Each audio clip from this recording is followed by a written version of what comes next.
Mainit na balita. At salamat sa Malacanang. Inamin nila na hindi blanco ang GAA because that gives rise to an even more serious question. Sino nagpuno o nag-fill up ng mga blanco dito sa Bicameral Conference Committee report? Bakit hindi blanco yung pinirmahan ni Bongbong Marcos na GAA? Samantalang sa final committee report ng Bicameral Conference Committee, panay blanco po ito. Panay blanco po ito. Sino ang naglagay ng mga amount o halaga sa mga blankong amount na ito na bilyong-bilyong piso? Tapos na ho eh. Ibig sabihin, lumabas na siya sa legislative process. Pag lumabas na sa legislative process, hindi mo na pwedeng galawin ito. Kahit presidente ka pa ng Republika ng Pilipinas. Bakit? Ang sinabi po, ang inilahad ni Congressman Sid Ungab at ipinakita ni Pangulong Rodrigo Roa Duterte, hindi ang GAA, kung hindi ang Bicameral Conference Committee report. Magkaiba po yun. This is a clear abandonment of a sacred constitutional duty to safeguard every centavo belonging to the Filipino people.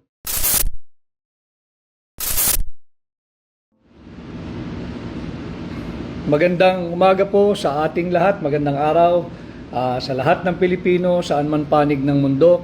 Ngayon ho ay 22 January 2025 at napakarami pa rin pong may init na kaganapan dito sa ating bansa. At pangunahin dyan ay itong na-discovery at inilahad na mga blankong items na nagkakahalaga ng bilyong-bilyong piso ni Pangulong Rodrigo Roa Duterte dahil na rin sa na-discovery ni Congressman Sid Ungab na yung inaprubahang final BICAM committee report ay blanco.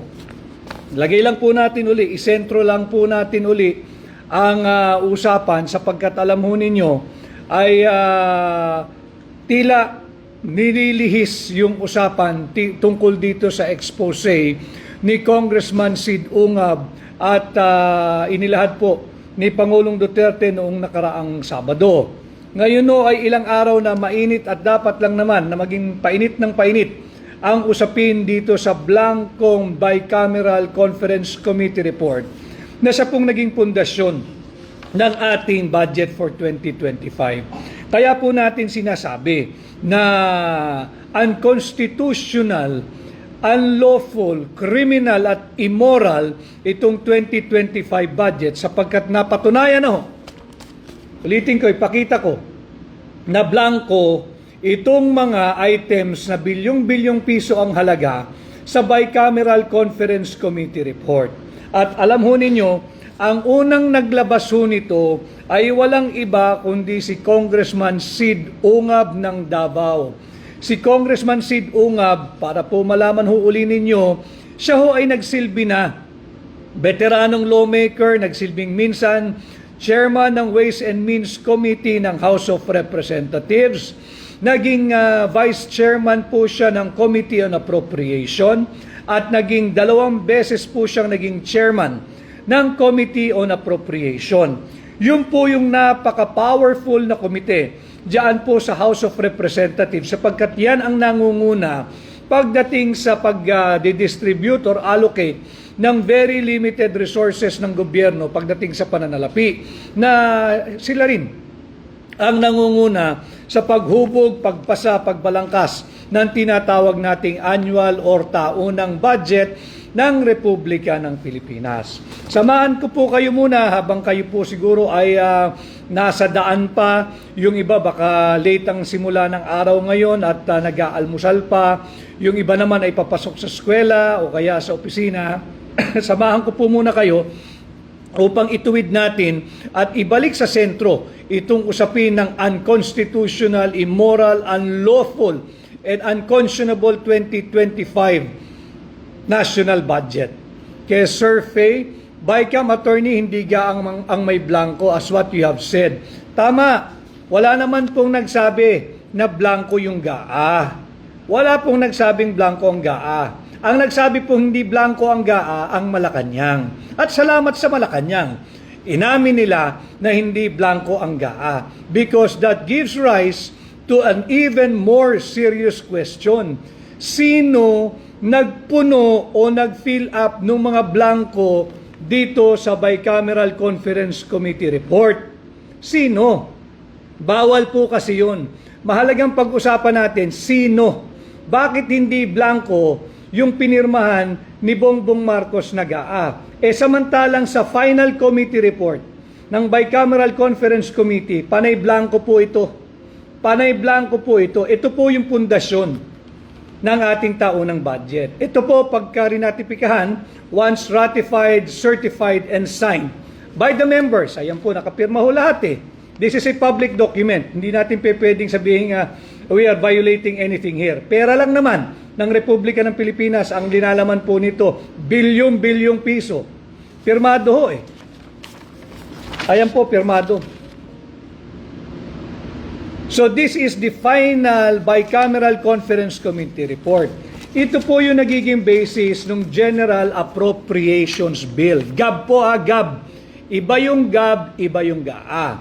Pag ito po ay pinirmahan na, this will be reduced in its final form. Ang tawag po doon yung General Appropriations Bill. At yun po ay isusumiti na sa tanggapan ng Pangulo. At yun, whether pirmahan niya o hindi, pag pinirmahan po, doon lamang nagiging GAA, yung General Appropriations Act. Labanan po natin ang fake news. Yan ang sabi ng Malacanang. Tulungan natin. Labanan ang fake news. Tulungan natin ang Malacanang. Tama naman ang Malacanang na labanan ng fake news. Talagang tulungan po natin sila. Wala pong nagsasabing blanco ang GAA. Para malinaw, tama ho ang Malacanang. Wala pong blanco ang GAA. Pero maliho ang Malacanang, kaya linalabanan natin ang fake news dahil ang sinabi po, ang inilahad ni Congressman Sid Ungab at ipinakita ni Pangulong Rodrigo Roa Duterte, hindi ang GAA, kung hindi ang Bicameral Conference Committee report. Magkaiba po yun. Labanan natin ang fake news. Tulungan natin ang Malacanang labanan ng fake news. Walang nagsabing blanco ang GAA. At dahil hindi blanco ang GAA, doon tayo ngayon nagkakaproblema. Sino ang nagpuno ng mga patlang na ito? Sino ang naglagay ng mga amount o halaga sa mga blankong amount na ito na bilyong-bilyong piso? Mahalaga po nating malaman sapagkat pag ito po'y napirmahan na, tapos na po ito, certified, ratified, and signed by the members of the Bicameral Conference Committee, ito na po yung magiging GAB, yung General Appropriations Bill. Kung merong gumalaw nito, may naglagay na mga amount sa blankong ito yung sinasabi ng Malacanang na malicious. Ito yung sinasabi ng Malacanang na criminal. Pagka po ito'y pinuno ng kung sino man, that is a criminal act. Why? I will bring you back again to Article 6 of Section 24 ng ating saligang batas. Lahat, appropriation, yung ating taunang budget, shall emanate exclusively sa House of Representatives. Ibig sabihin, tanging ang House of Representatives o mababang kamara ang pwedeng magpamula ng ating taunang budget. Tapos na ho eh. Ibig sabihin, lumabas na siya sa legislative mill. Ibig sabihin, lumabas na siya sa legislative process. Pag lumabas na sa legislative process, hindi mo na pwedeng galawin ito. Kahit presidente ka pa ng Republika ng Pilipinas. Bakit? Wala kang otoridad.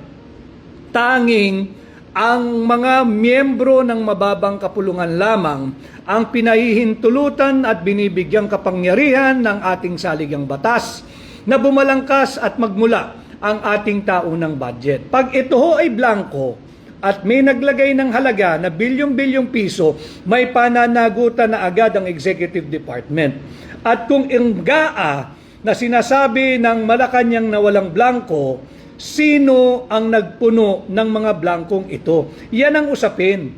Hindi yung pinakakalat na fake news na yung GAA daw ang ipinakita ni Pangulong Duterte. Wala hong kopya ng GAA si Pangulong Duterte. Wala po siyang ipinakitang GAA. Naroroon po ako nung kami magkakasama. Binalangkas po namin ang legalidad nito. At ito nga ho, ay yung nadiskubre ni Congressman Sid Ungab. Marami pong mga mambabatas na lumalabas ngayon diyan sa mababang kapulungan at tila nagpapabida-bida na sinasabi nila na talaga raw mali ito. Salamat for validating itong aming ipinakita. Yung kopya daw na hawak ng mambabatas na yan, pareho nung pinapakita natin. Maraming salamat at for affirming and validating the authenticity of the document that we have presented to the Filipino people. But ang tanong, akala ko ba miyembro ka ng Makabayan Black? Bakit hindi mo pinuna ito? Bakit inantay mo pa ang isang magiting at maisog na Sid Ungab at Pangulong Duterte na maglabas nito? Ngayon, nagsasalita ka na akala mo hindi mo nabasa itong taunang General Appropriations Bill. At kung hindi mo nakita ito, ibig sabihin hindi mo binasa yung taunang budget na pinapasa ninyo. At pag hindi mo binasa, hindi mo ginagawa ang trabaho mo bilang mangbabatas. Yan ang katotohanan. Kay balitang Hopya Money Popcorn, may 3 senators nag-deny. Di daw nila napansin na may blanks. Hindi po depensa na hindi mo napansin na may blanko. That is criminal negligence. Hindi dahilan na hindi mo nakita yung napakaraming blanko sa napakahalagang piece of legislation that you pass year in, year out. Taon-taon kayong nagpapasa ng budget. Hindi dahilan, hindi depensa, hindi makatarungan diyan sa Senado at sa mababang kapulungan na sabihin lamang ninyo sa aming mamamayang Pilipino na hindi ninyo nakita ng punong-puno, hitik na hitik sa blanko na nagkakahalaga ng bilyong-bilyong pisong, daang bilyong piso actually, daang bilyong pisong halaga ng public money. Again, as I have said the other day during my direct communication with all of you, this is a clear abandonment of a sacred constitutional duty to safeguard every centavo belonging to the Filipino people. Kung hindi ninyo nakikita yung daang bilyong halagang piso, lalong nagdududa ang sambayan ng Pilipino. Bakit kayo biglang nabulag at hindi ninyo nakita itong napakaraming blanko? Hindi na natin pag-usapan yung mismong GAA, makapal po iyon Ito na lamang, itong Bicameral Conference Committee report. Iilang pahina na lang ito. Hindi nyo pa binasa, pinirmahan pa ninyo. So ito dapat ang pinag-uusapan natin. Hindi depensa na hindi napansin. That is criminal negligence. Hindi natin pwedeng iwasan yan. At ang mahigit na malaking balita po rito, tinutulungan lang ho natin. Ako, si Pangulong Duterte, si Congressman Sid Ungab, tinutulungan lang ho natin ang Malacanang na magising na kayo po ay pinagluloko ng inyong mga karancho diyan sa House of Representatives at dito sa Senado na miyembro ng Bicameral Conference Committee. Subalit, iba ho ang inyong naging reaksyon. Agaran ninyong sinabing fake news, criminal at malicious at walang blanko sa GAA. Wala hong nagsabi na blanko ang GAA. Ang blanko po itong Bicameral Conference Committee report. At marami na roong nakapagsabi na ito'y blanko. Nandyan nga ho yung miyembro ng Makabayan Black na hindi rin ho nagbabasa ng taunang GAB o yung General Appropriations Bill na nauuwi sa General Appropriations Act pag pinirmahan ng Pangulo. Ngayon, nagsasalita ho na akala mo siya naglabas nito. Si Congressman Sid Ungab ho ang ating dapat pasalamatan. At si Pangulong Duterte na maisog nagpahayag ng kanyang pagtutol dito sa unconstitutional, unlawful, immoral na Bicameral Conference Committee report na naging na pundasyon o basihan ng ating taunang budget. Alam mo ninyo, natutuwa ho ako na nasusubaybayan ko yung mga mainstream media at yung ibang vloggers na ito po'y sincerely natutuwa ako dahil katuwang po natin sila sa pagtataas o ng antas ng diskurso ng mga usaping panlipunan. Napapag-usapan na po natin ngayon ang budget. Everybody now seems to be interested doon sa budget process. Tama po yan, mga kababayan. Dapat tayong makialam, dapat alam natin paano ba linilimbag itong ating taunang budget. Huwag po natin ipagkatiwala sa mambabatas. Nakita naman natin ano ginagawa. Panay blanco. Daang bilyong pisong halaga ng ating pera blanco. Kaya tama po yun, ang budget to ay nagsisimula doon sa panukala ng Executive Department. Sa tanggapan ng Pangulo, nagbibigay po sila ng budget message, nandun po yung National Expenditure Program at kalakip po noon yung budget expenditure and sources of funds. Importante po yun. Dahil hihingi ka ng budget sa Kongreso, kinakailangan may mga attachment na ito yung available funds, dito tayo kukuha, ito yung projected revenue, ito yung actual na nakolekta. At pag napunta na po sa Kongreso, dyan na po gagamitin ng Kongreso yung kanilang power of the purse. Kung tawagin, Article 6, Section 24, na tanging sa kanila lamang magmumula ang lahat ng appropriations bill.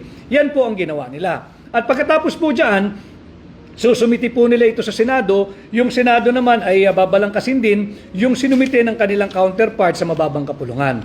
Pag natapos na po dyan, normal naman na nagkakaroon ng konting discrepancy sa figure o dun sa mga items na nakalista.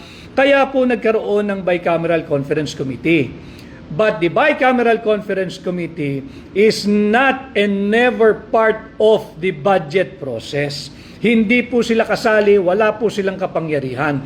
Doon unang-una, nagkaroon ng issue ng constitutionality at naging unconstitutional itong 2025 budget. Bakit?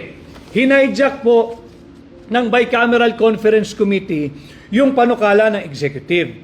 Kinuha nila, they have recasted the entire budget proposal at naglabas sila ng kanilang sariling bersyon. Hindi po sila yung Article 6, Section 24 ng ating saligang batas. Ang sinasabi po ng Article 6, Section 24 ay yung mababang kapulungan, yung mga kongresista. Bakit? Because the assumption and the presumption of the Constitution, the lower house is more representative of the people. Kasi by the district sila, hindi ba? Elected sila by the district. So ang assumption dyan, mas nalalaman nila ano ba yung pangangailangang pangunahin ng sambayan ng Pilipino at diretso sila nakikipag-usap sa kanilang mga constituent. Yun po yung magandang assumption ng ating saligang batas.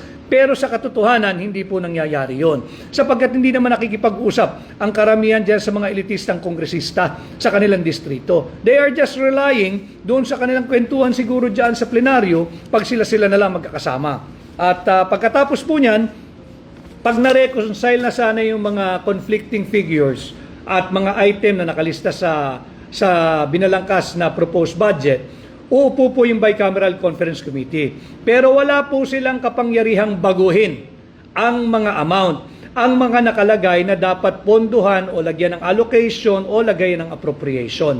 Sapagkat wala pong kapangyarihan, hindi po kasali ang Bicameral Conference Committee diyan sa ating lawful budget cycle or budget process. Pag natapos po iyan, pipirmahan po nila itong tinatawag na Final Bicameral Conference Committee Report. Pipirmahan ito. Bakit? Sapagkat ito na po yung magiging basihan. Wala nang iba pa. Ito ang magiging basihan at pundasyon. Wala nang iba pa. Uulitin ko walang ibang pwedeng maging basihan o pundasyon ang ating taunang budget bago ito mauwi doon sa tinatawag na enrolled bill o yung General Appropriations Bill kung hindi itong Bicameral Conference Committee Final Ratified and Signed Report. Ito na po yun. Dito nagkaproblema. Panay blanco. Hindi po ang GAA. Tinutuwid lang natin dahil sabi ng Malacanang, labanan ang fake news ni naman. Pati fake news nila. Wala pong sinasabing GAA ang blanco. Ang problema ay yung Bicameral Conference Committee. So wala pong pagsisinungaling si Pangulong Duterte sapagkat never niyang binanggit na blanco ang GAA. Ang GAA ay puno ng amount. Ang tanong, bakit itong Bicameral Conference Committee na ipinakita at kwinestyon ni Pangulong Duterte sa tulong ni Congressman Sid Ungab ay blanco? So ito ho ang basihan ng ating General Appropriations Bill.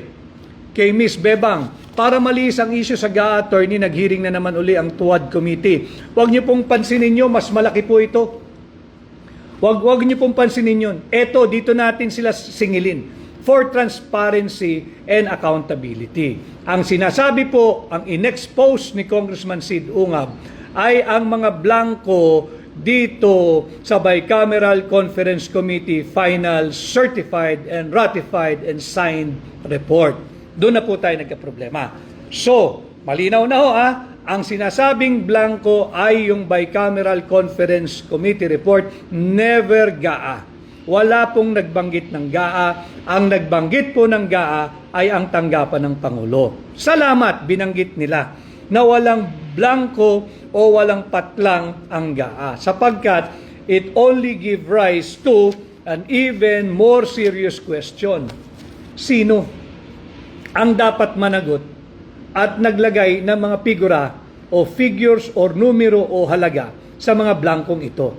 Definitely meron blanco Dahil hindi pwedeng blanco ito dahil tatanungin natin sila, paano ninyo nasara yung budget at umabot kayo sa halagang 6.32 trillion pesos?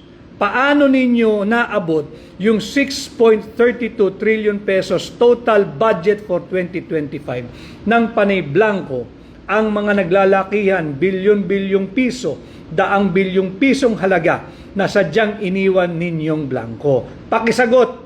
Yan ang dapat sagutin. Whether ng Kongreso or ng Office of the President. Sino nang nagpuno niyaan? Kaya